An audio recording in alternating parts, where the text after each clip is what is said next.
going into the next round, I'll talk a little bit more about what you should expect from both kind of compositions, right? Because remember, I didn't go into big detail. I went for, oh, this comp is fast, right? This comp is slow. They're trying to brawl. These guys are dive, right? Etc., right? What was it? I said slow, fast, brawl, dive. I think I talked about like I brought up very briefly what the key heroes are in these compositions, but the other thing I kind of talked about with this is like they want to win in 5 seconds or under. They want to win above 5 seconds most of the time. These guys are playing for, I think it was, I guess it's base plus angles. These guys are just trying to play mainly to just like running at the back line. Okay. So these are like the general basic stuff that I kind of said for this kind of compositions for both teams. Now let's break this down even more because we can. These are just general points to keep in mind of what these guys are trying to accomplish. So what more can I break down from here? Well, that's very simple. Let's look at Sombras. Instead of this, let me break it like this. Let's look at key heroes for both compositions, right? Let's talk about from there as well. We should talk about one other topic, and I'll wait to see what words I should use to kind of describe that. But first, we'll kind of highlight what the key heroes are in these compositions. At least in my eyes, what the key heroes are. Now, key heroes don't mean specifically that these characters, you know, will make or break or whatnot, right? Key heroes, what I mean by that are these are the heroes that we're looking to make the difference in these kind of compositions. These are the characters we're trying to play around. These are the characters that will be able to win me or lose me fights in a lot of these situations based off of their natural play. I think the other thing I can kind of say here, or I should kind of talk about aside from key heroes, is just general plans. Feel like that can be a topic point. So, key heroes are these two characters, right? Zen because of Discord, because of the damage he pumps out. Sombra because Sombra has a large amount of abilities that she can utilize in order to enable the composition to do well or slow down the pace of the game. AKA, she can hack a tank, force them to be unable to walk forward and be as aggressive, can hack a support, make it very scary to walk forward because they have no defensive abilities, right? She can farm for her ultimate, like I talked about in the Sombra review, right? Farming for ultimate is the big thing that you want to try to do with Sombra a lot of time. And when she has her ultimate online, she's an incredibly deadly threat, not just to one individual, but to multiple individuals at that point, right? So these two are key, right? In this composition, it's quite similar. These two are key. Why are these two key? Well, Bebe allows them to actually brawl up together, take a large amount of damage, utilize his heal orb and his own healing, like his natural healing source, in order to push through the max or large amount of damage they're taking, and then be able to stay on top of the enemy team, stick onto them. In terms of Assassin on Sombra here can work very well because same threat, you can make it so that you can keep your pace as aggressive because you're able to consistently hack targets as you death ball and walk forward, making it hard for those characters to escape your grasp. It also means that he can farm the CMP and they can go for it instead of slowing down the tempo or be a threat in terms of capitalizing on a team going very aggressive and slowing them down with EMP, making their threat very nuisance. He can look to have an EMP so that they can keep going aggressive or go very, very, very aggressive because the enemy team is unable to do anything, right? You're going for a fast EMP. what can the enemy team do to prepare? They have to respect the EMP, but you can't give so much respect to the EMP because then how are you supposed to play the game, get to the objective, right? So, that being said, I kind of talked about two things, but let's look more so aside from these two. I'll bring up like some key points here. So, let's go to an area where, you know, I can kind of write this stuff down and you guys can kind of see it. There we go. So, with key heroes, I will look at these two first because those two characters, the Zen and the Moira, are very easy because they're different characters, which means they have different playstyles, right? So for Zen, he gets the value from Discord, right? And he gets his value from damage over time. Moira gets her value specifically. Oh, the other thing I'll add is sure, good defensive alt. Against what Washington's playing, the Transcendence is a good defensive alt. If they try to brawl and go right on top of them, he can utilize it to survive this very heavy brawl from Justice. If they go for an EMP play here from Justice, Crimzo should be able to react with the Transcendence in time, keep his whole team alive from this large amount of healing that they're getting from the Transcendence, right? Remember, it's not burst healing like instantly. It's just a large amount of healing being received over time, right? So again, these are the strengths that Zen has and why he's a key character in that kind of composition. The other reason why is Bebe, well, healing.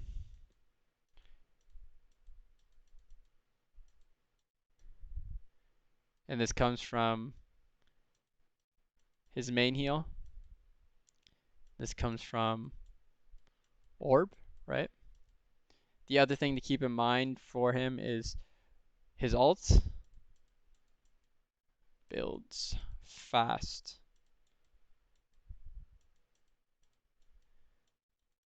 I'll say healing burst here because it's a lot of burst healing relatively fast. Because his team is taking a lot of damage, he builds that ultimate very fast, right? Which means he should be able to have an ult almost every other fight or every fight, and that's a great way to engage in a lot of these fights, to be fast-paced, right? Aside from that, I think that's the main points from where I would say. The orb, his healing is just so good in terms of the composition they're trying to play. His ultimate can build so fast that they have a great engagement ultimate in the side of this kind of brawl. And now is where the fun kind of comes in. We talk about the Sombras and we talk about how their playstyle can differ for both teams, right? Now, what does this mean? They're still going to try to do the same kind of end goal, which is build the CMP very fast, be a threat. But how do they be a threat? Well, Dante is going to be a threat on an off angle, right? How else is Dante going to be a threat? Well, Dante's going to be a threat by, or he should be a threat by being aggro.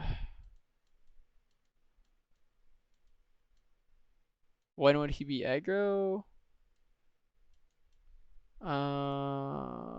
Ball.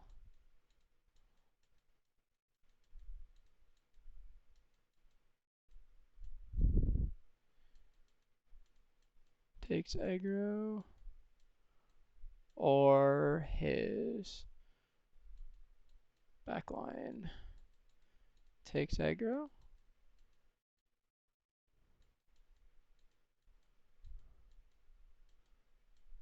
Okay, and then obviously the other thing is EMP pressure.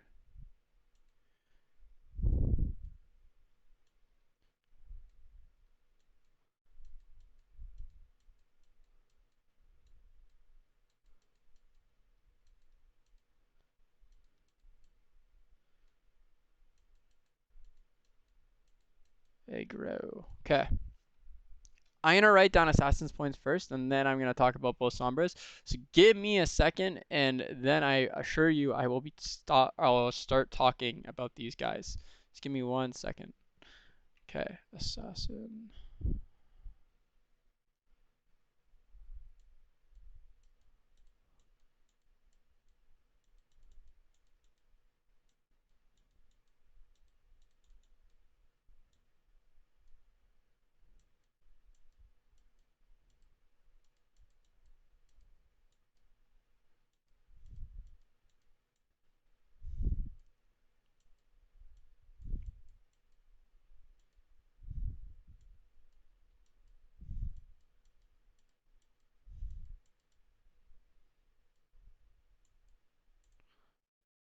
All right. So this is why I said that it's going to be really fun. Because you're going to see that I kind of broke up these points. Like, what makes them strong? Like, how are they going to play to enable their value as Sombra? Well, Dante against Assassin, the difference for these two is Dante's going to play an off angle and be aggressive on this off angle. He's going to look to farm on the off angle, mainly when aggression is done to his ball or his backline, right? When they take the aggro from the enemy team, that's when he's going to look to start being aggressive on that off angle so he can build his ultimate relatively fast or he can potentially kill somebody, right? And when he has the EMP online, even though he can utilize it very like in a first tempo kind of thing, a fast kind of way, he's going to use it to delay the enemy aggression, or he's going to use it right when the enemy tries to aggress on him or his team very aggressively, right? You might say, well, Lucio will be able to build his ult relatively fast to counter it. Well, he will, yes, have an ult to counter some EMPs here and there, but looking at how or when Closer built his ult compared to Dante, Dante had 2 or 3 EMPs the last round. I believe it was 2. It wasn't 3. Closer only had 1 beat to counter it, right? 1 beat. That just shows you how slowly he'll build his beat because of the Moira. The Moira healing will make it so that he builds his ult slower, right?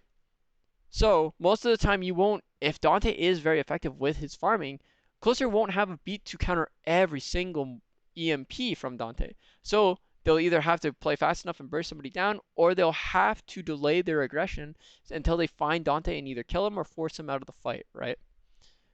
So Dante's playstyle is a lot more of playing off of aggression and getting value away from his team, but Assassin is the complete opposite in his composition, right? His composition, he's trying to play with his team, right? You notice they're deathballing. He's looking to play with his team, get a hack as his team's going forward, farm as his team's walking forward, right? Something else to keep in mind is if he's not playing with his team and deathballing with his team to get the value, he's looking to counter the ball. He's hacking the ball before he's able to get into slam. He's hacking the ball before he can get into roll. He's hacking the ball just so the ball isn't able to disrupt his team from doing the action that they want to achieve. So he's playing a little bit more so instead of enabling himself all the time, he's making it so that he deals with any threats that kind of force his team to not be able to play how they're able to. He plays with his team so that he can farm, get close to the enemy team and farm relatively fast. And then in terms of EMP, he's not going to look to EMP to delay the enemy aggression. Remember, Outlaw's comp is about angles. It's about playing slow, right? He's not going to be able to hit those kind of EMPs relatively well. When is he going to go for the EMPs instead? He's going to go for those EMPs in a faster tempo. He's going to look to utilize these EMPs instead of capitalizing on enemy mistakes or enemy aggression. He's going to look to utilize it to go very aggressive when Outlaws try to take space, specifically the backline when they try to go through chokes, when they try to go towards the point as a group, right? He's looking to get the value from the EMP from doing it before Outlaws are even ready, right? Which goes into general plans for these guys. What are they trying to accomplish? Well, oh, there we go. I wanted to get the eraser there. Okay. We talked about key heroes and what they're trying to accomplish. Well, how about general plans for both of these teams, right? What are they trying to accomplish? Well, for this team, right, it's always going to be pretty much, I would say 90% of the time,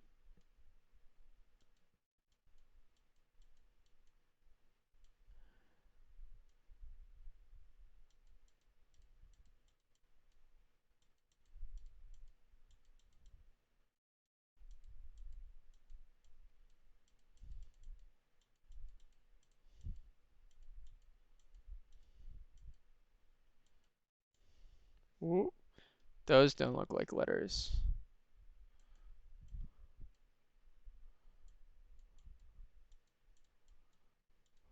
So majority of the time, 90% of the time, they're going to play fast. They're going to try to close the backline on or distance onto the backline and just brawl Outlaws. That's all that it is for Justice. In terms of how they execute, it will be different maybe sometimes. Maybe they'll use Coalescence one time. Maybe another time they'll use a Primal. Maybe another time it will be an EMP that will start that aggression. But the general grassroots plans for these guys is this. The execution will just change, right? And that goes into Outlaws. Like, how are Outlaws going to achieve? What are their general plans, right? Well, I'll be honest with you. Probably about... should I do it like that or should I? I'll put it more so like this. 85% of the time, They'll disrupt the enemy.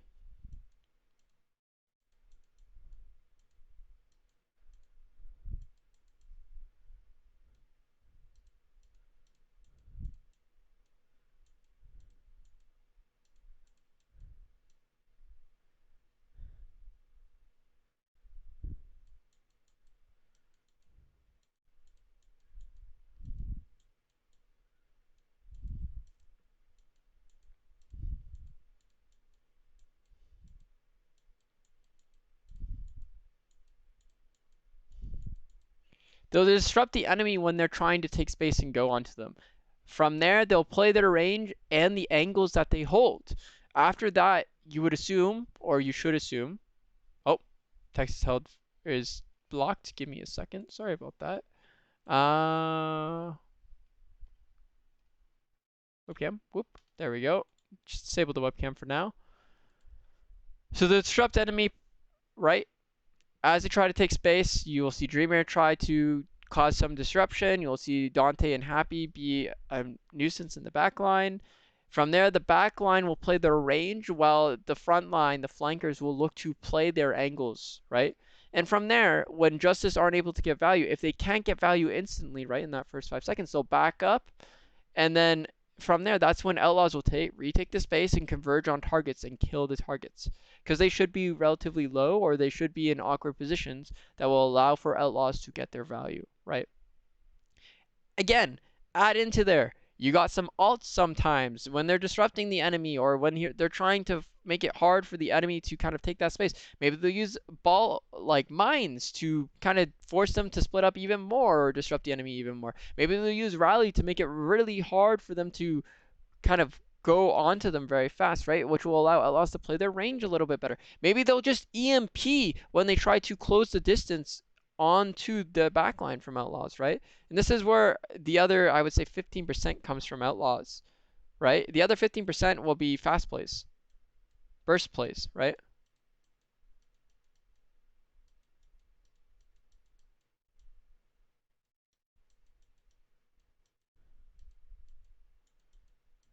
The other 10% here is, again, for them, fast plays on chokes. The other way you can kind of read this is how do they play without space when they don't have any space, and how do they play when they do have space, right? But overall, the thing that I'm trying to kind of show you here is if you were to choose what kind of game plan you want to go into this, would you choose this one on the left, which is Washington's plan, which is play fast, close distance on the backline, and brawl? Or would you choose this right one, which is, you got to make sure the enemy can't get in for free. You got to play the range. You got to hold these angles. So play your map relatively well. Converge on these targets after you survive the initial engagement, and then, win the fight from there. If I'm looking at a game plan, and I'm going to be realistic with you here, I'm looking to see, well, which one's easier to kind of pull off. I probably choose the left side over the right side. Why would I choose the left over the right? Well, how much easier is it to go to a team and be like, hey, I just want you to close distance as much as possible onto the enemy team and then just fight them. I'm not expecting you to reinvent the wheel. You just look to fight them, right? Whereas the right, there's a lot more to it, right? And what do I mean there's a lot more to it? Well, you need to teach players how to play angles when they can hold those angles. You got to talk to people and you got to say, well, look, like you need to understand, like in this pathway, you should disrupt them. In this pathway, you shouldn't disrupt them, right? There's a lot more moving pieces to Outlaws. Now, that being said, which one do I prefer more? My own personal preference, I prefer Outlaw style because I love playing that kind of style and teaching that style to my teams. Um, why it might not be as easy to teach, or it might not be as easy at the start, but as you go on, it's a lot easier because then as the individuals understand what they're supposed to do, as they understand how to play, the last part of playing together after you have an advantage and slowly winning that advantage, it comes relatively easy to players after they understand their own roles, after they understand how aggressive or how defensive you have to play. The left one, the one that L or Justice have, are easier at the start. It's easier to learn at the start. Playing aggressive, just playing the brawl. But the hard part comes in after you learn the easy part, right? After you kind of understand that the learning curve goes up a lot more. It gets a lot harder because then you have to look at cooldown, min-maxing. You got to look at, well, how do we split this up? Like, how do we engage at chokes? It's still generally at the start relatively easy because a lot of the stuff that you kind of teach or you go for, again, it allows you to make a little bit more mistakes, right? Because you have that healing, you always have that team that will back you up. Where on Outlaws, you're a lot of the individual roles, you're not really playing to enable your whole team right at the bat. You're playing for yourself a little bit. Dante's going to be playing for himself. Happy will be playing for himself. Dreamer will be playing for himself. Eventually, they play for the team. They play for Crimzo, right? They play for their Zen. But at the start, they play for themselves. And that's the hard part with Outlaws Comp is how do you play for yourself and get the value yourself? Whereas Justice, it's all about, well, we're going to play together as six anyways. We're going to have this healing and everything. So as long as we go fast, we go together, it doesn't matter how many mistakes we make. If we're fast enough, teams won't be able to actually beat us because they can't play the angles properly. They can't play their safety properly. Or for Outlaws, it's you have to play your safety. You have to be ready to go against a super fast-paced team, right? Slow down the game. Play for your angles, right? And that is a harder concept to teach and learn as a player than going together as six and playing very aggressive. All right. So some interesting things to kind of take into mind. Um, Kind of throwing in my own thoughts in there as well, right? Telling you what my preference is. At the same time of telling you what my preferences are, it's also just kind of talking about, well, why is one easier than the other? Well, one allows for a little bit more mistakes and allows for you to be a lot more aggressive, where the other is you have to play more so for almost a perfect game, playing the space well, making sure that you're kind of abusing what the enemy's trying to do, because you always know what they're going to do, but execution is what it comes down to the end of the day, right? Talent dive is easy. I showed my team this comp and it just instantly worked better than their brawl. Doesn't always just win most of the time though. Um, so this is my thing with regard to doesn't Outlaws comps win most of the time. If they don't rush and they play more so for kind of manipulating their space and playing to hold their space, they should win a lot more of the time. Why? Well, again, it's winning over time, right? As I talked about, Justice's comp, you win in a fixed amount of time, right? You win probably in less than 5 seconds. Why? They win in less than 5 seconds because if they're able to execute a target instantly, then they're able to clean up and keep going with that high, fast tempo. But if they're not, then they lose the slow game because they don't have as much healing because Bebe will be out of healing resources and they'll be stuck in the middle of nowhere or nowhere land because they have no speed either, which means the angles that Outlaws have will be able to win them the longer game. So to answer your question, two, I'm going to call you two because I don't really know how to really say the name, sorry. I would say that it's more so about, what is it called? Outlaws comp is all about just surviving, living. If you can live, you should theoretically win the longer game. You should win most of your fights. Whereas Justice, if you like win early, if you get a kill early, you're probably gonna win. So sure, theoretically, Outlaws comp should win most of the time just because they're focusing on the longer game, right? But again, you're talking theoretics, right? Like I agree with you, and again, that's part of the reason why I like Outlaws Comp because theoretically it should work better, and it's just about living and surviving, and then you win. But teach that to players that hey, all you have to do is live against that comp. When you go against an owl team, I'm telling you right now from experience playing against owl teams and scrims and stuff, you can tell teams that. But as they go against very high tier teams, there's a lot of smaller execution details or a lot of better things. Like, for example, this tempo that I keep talking about. If they're so fast at the tempo and your team gets caught off guard by it every single time when you're Outlaws comp, you're just going to lose. Because you can't survive to the later part. Sure, it might be the stronger comp. Yes, you should win. But if you can't make it that long, then you're just going to lose. Right? Isn't that the whole point of their comp, though? You can only play for sustainability and poke. Yeah, I mean, sort of, yeah. I would say like it is sustainability in poke. You can play a little bit more aggressive at some points, like I kind of brought up. But most of the time, yes, it's for sustainability and kind of pressuring them out, poking them out until you have maybe an ultimate online or until you get a kill, and then you look to pressure a little bit harder on outlaws. So again, that's where the hard part comes in because you're not again, Overwatch is a game. Most of the time, if you look at a lot of OWL teams and the very successful OWL teams, they win because they decide how they want to approach the game. They control the pace of the game. They will go first a lot of the time, right? It's a very NA style thinking, but if you talk to any Western coach or any of the top coaches, they will tell you a lot of the time if you go first, you're going to win, right? In the East, it's a little bit different thought process where it's, well, if you just play slow and you kind of like play your space properly and everything like that, you will win. You should win the game because it's not about who goes fast. It's about who makes more mistakes and how can you capitalize on those mistakes, right? Um, Again, two different ideologies. Most of the time, though, in NA, Apple, right, in the NA side of things, when you go fast, you win. Like a lot of the time, to be honest, many of the top teams it's the faster paced teams that win because again, slower pace means that you're not controlling the pace. Yes, your win condition is to play based off of absorbing the enemy aggression, but that means that you're not making the first move, right? You're allowing them to make the first move and you have to capitalize on that first move that the enemy makes.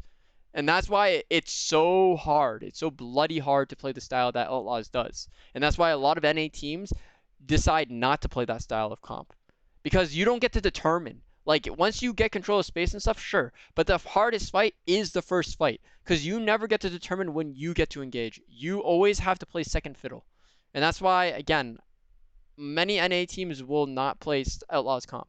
Is because of that. You don't get to decide when you aggress. You don't get to decide when you go first. You have to most of the time react to what these kind of faster paced teams are doing, right? Hopefully that kind of makes sense too. I don't know if it does fully or if you agree with it, but again, my experience based off of what I know, that's why teams don't like the Outlaws comps. Yes, theoretically, like you said, like it should work really well, but it's very hard to kind of pull off overall just because you're at the mercy of these faster paced compositions, right? I think with time, they should win, right? If a team can perfect what Outlaws is doing, I think Outlaws comp will win all majority of the time against stuff that Justice will win. But again, it just comes down to doing well with the learning curve at the start with that comp. You have to learn a lot at the start to make it successful, I would say. I think Outlaws comp truly becomes a dive slash brawl comp at the moment they face a double shield spam comp and they make too many mistakes. I guess, yeah. Um, just because in theory your Zen can carry longer and you have more and that's the big thing I say, Zerg, is that ball comps do have a higher ceiling and they have more potential because of what you're saying. But again, that's just theory, right? Like you have to apply that theory in the game. And most teams, I don't see them execute that theory in game a lot of the times, right?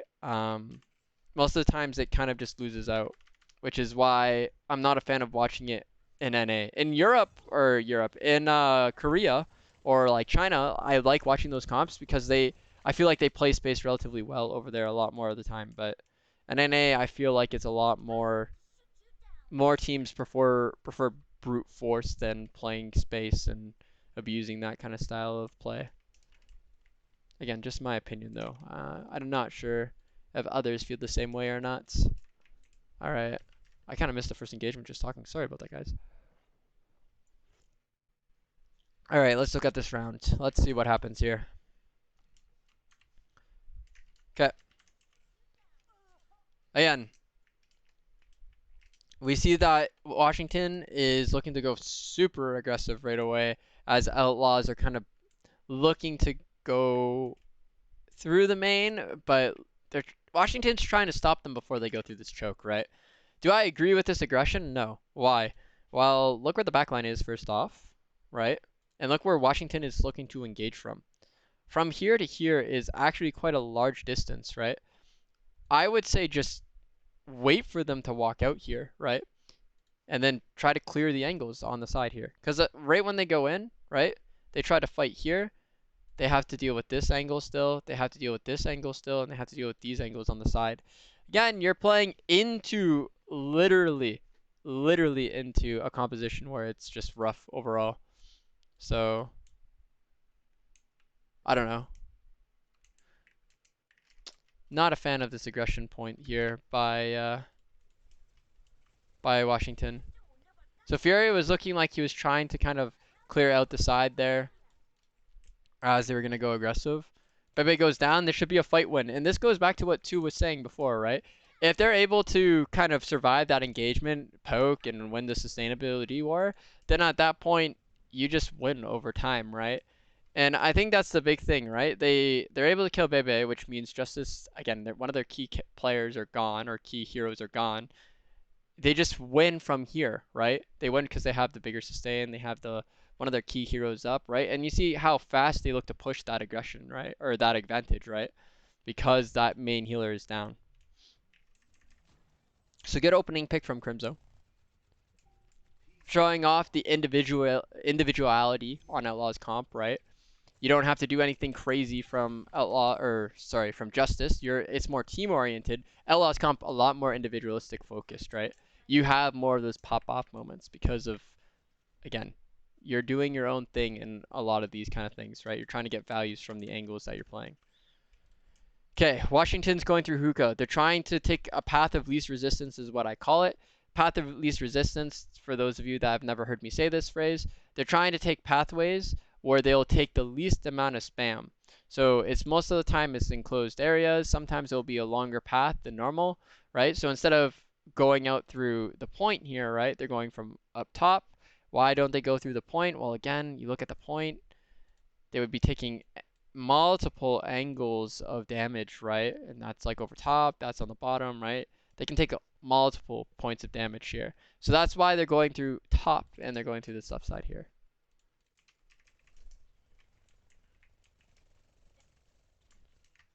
So again, they're trying to force back Outlaws. You see that the back line has moved accordingly from Outlaws, right? You see Zen has been forced all the way back. Brig is back in relativity to that. Same with D.Va. The rest of Outlaws are looking to kind of play their angles relatively aggressively, relatively well here, right? And now if it's Washington, it's all about just holding your space, forcing Outlaws to kind of play those angles, and just forcing out anyone that tries to touch point, right? It's a good hack from Assassin to counteract the ball engagement. Do I think that Dreamer should be even engaging in here? No, I don't. Why? It's super tight in here. You also look at it, right? If I were to back up just a few seconds here, 4 seconds is good enough time. I guess 4 seconds is not good enough time. Sorry. We'll back up a little bit longer than 4 seconds. This vicinity, right, that he would look to engage in. Ready? I look here as he's engaging, look to see who can help him in that corridor there, right? Remember, I talked about Outlaw's comp being angles, you want to play those angles. As he goes into here, he gets a low value. He has no mine, so it's not like he can trap them in that room, right? Only Dante is shooting. Crimzo cannot see over there. You have the Tracer and the Brig that aren't even able to support or focus by brawling in here, right? Or shooting in there. They're more focused on the point. Just to make sure that I am not lying to you, right? We look at Dante. Dante's the only one there. We look at Crimzo. Crimzo's nowhere close to there. He's playing in vicinities outside of the LOS of the characters that he needs to play in. So he would have been fine if he just played here and then waited for them to come out and then look to slam. But he's forcing too much. He's trying to do too much on ball. And this is an issue that a lot of ball players have where they try to slam and roll through and do all this stuff outside of areas that the team can assist them in, right? And that is a lot of the time why a lot of people are not the best on ball because they try to do their own individualistic thing a lot of the time. Okay. I think that was I just want to see. Okay, that was just a remake from Peggy. Just wanted to double check. Okay.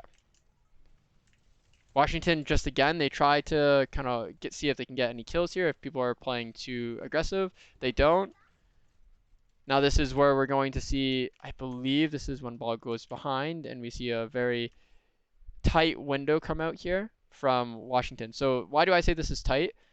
While we look at this, Washington is looking to kind of flip, and again, they're trying to take a path where they take low amount of damage, but they can close the distance onto the back line. Like the positioning here, instead of them playing tight on this D.Va on these flankers, they're playing in this room in the Mega, and they're playing as far back from areas that they could get dove easily as possible.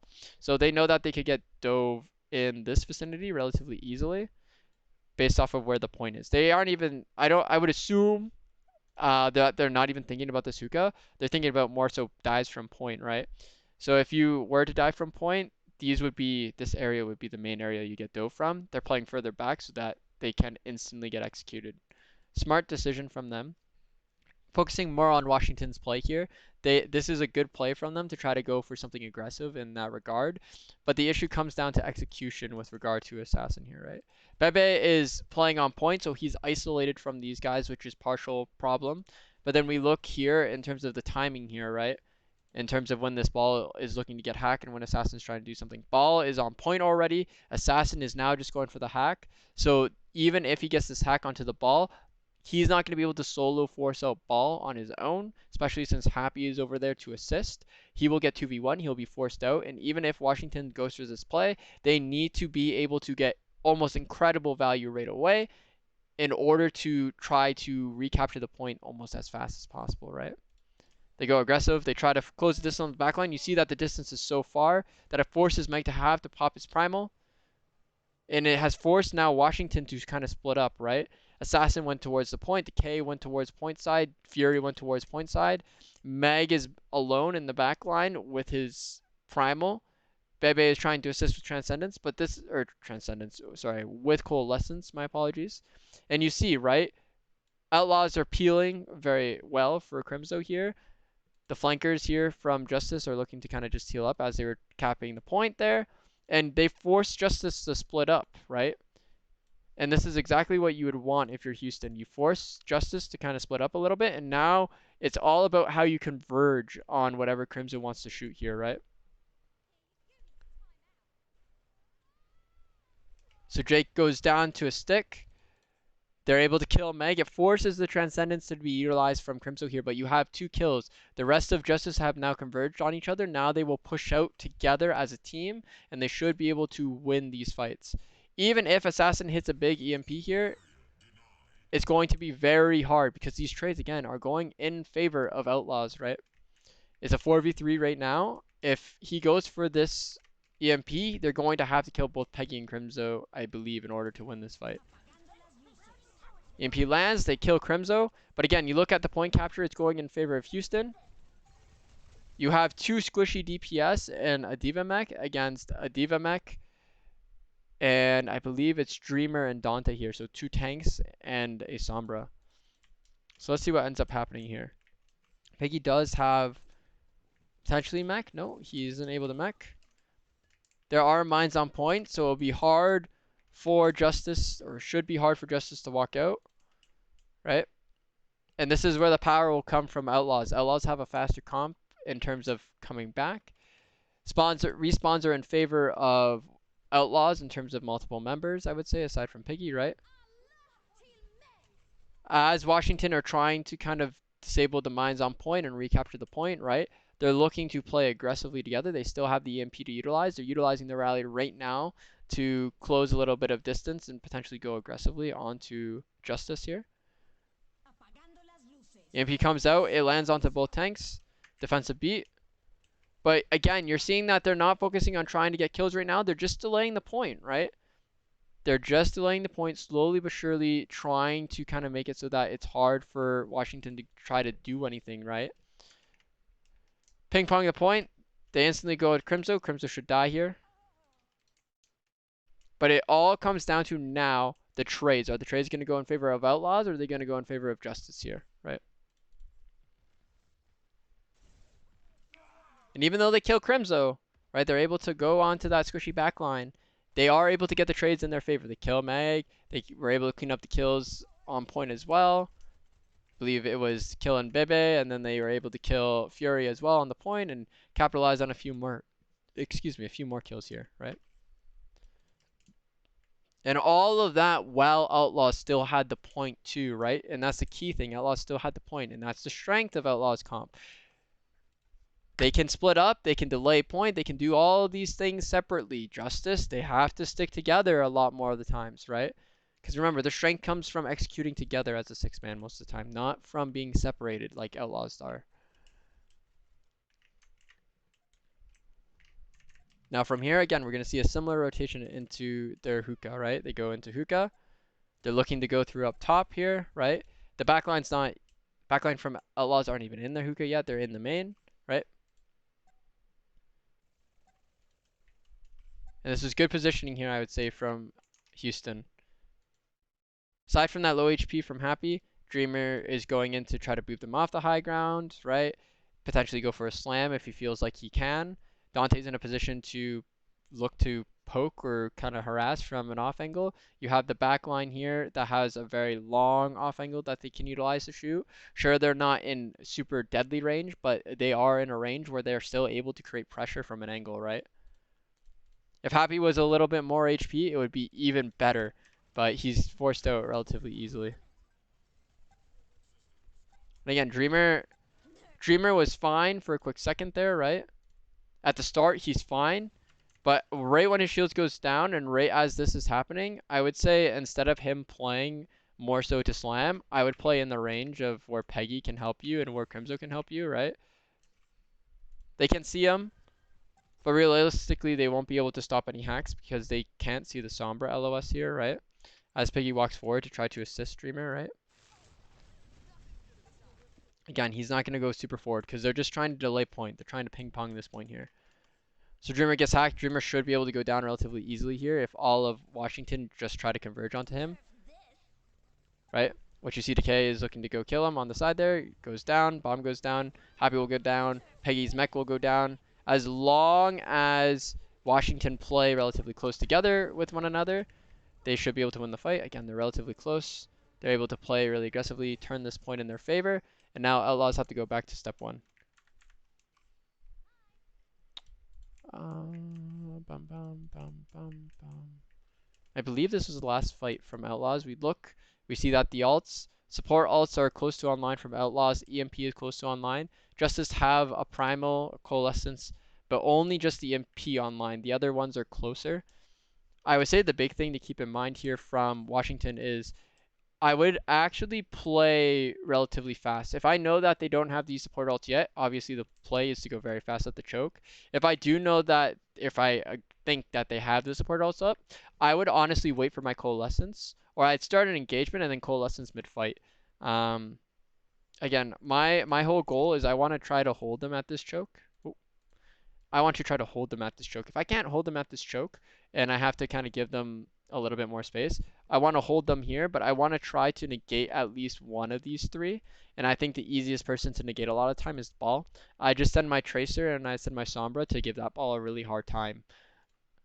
But right now we see that Assassin is set up for maybe an aggressive EMP. Fury's just coming back right now from spawn.